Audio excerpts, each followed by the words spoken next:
Again. In chapter 4, we talk about allyship and how advantaged group members work towards social change. And that is part of a broader theme in the chapter of ideology and how our belief systems about how the social world is and should be are interconnected. And so, your beliefs about gender and your beliefs about sexual minorities and sexual behavior and your beliefs about race and who's superior to whom, these are interconnected. And so we talk about system justification research and the work of John Jost and others. And then we talk about system challenging ideologies and how people can acquire them and social change ideologies and where they come from. And I guess for me, it was exciting on 2 levels to write this chapter. It was exciting because there's so much work that's being done now in social psychology in the last few years on allyship. And even since we wrote the book, because publication of a book's really slow. And we submitted our first draft to the editor in 2023, July. And here it is being published in November 2025, a couple of years later. And in that space, there's even been more work. But we're really summarizing an exciting group of young scholars and exciting publications. I like that. And I also like that we looked really deeply at system justification as an ideological force and social change, system change ideologies. I thought that was rich in the book. What about you guys? How do you react to chapter 4, Kiara?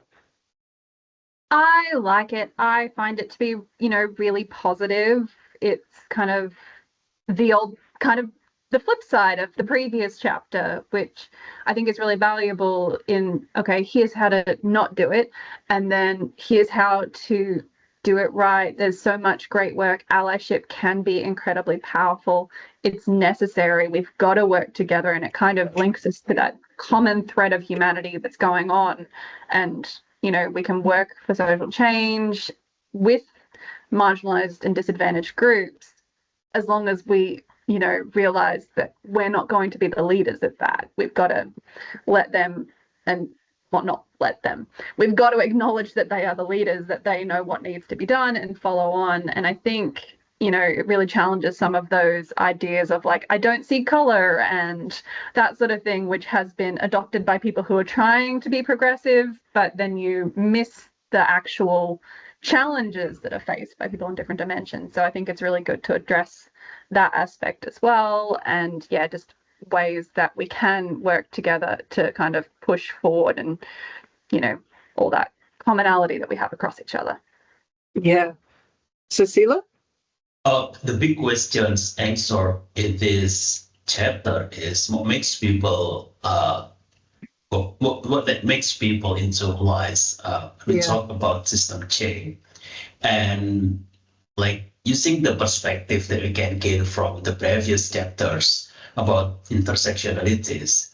So we might have questions, we can develop questions when we read this chapter, especially because people turning into allies were affected by so many factors like personality, ideology, system beliefs, etc. And then we might think, or we might ask about how those factors are linked together or intersections together, and then practically we can use the knowledge that we can gain from this chapter into more practical area about inviting more allies for the social cause that we support.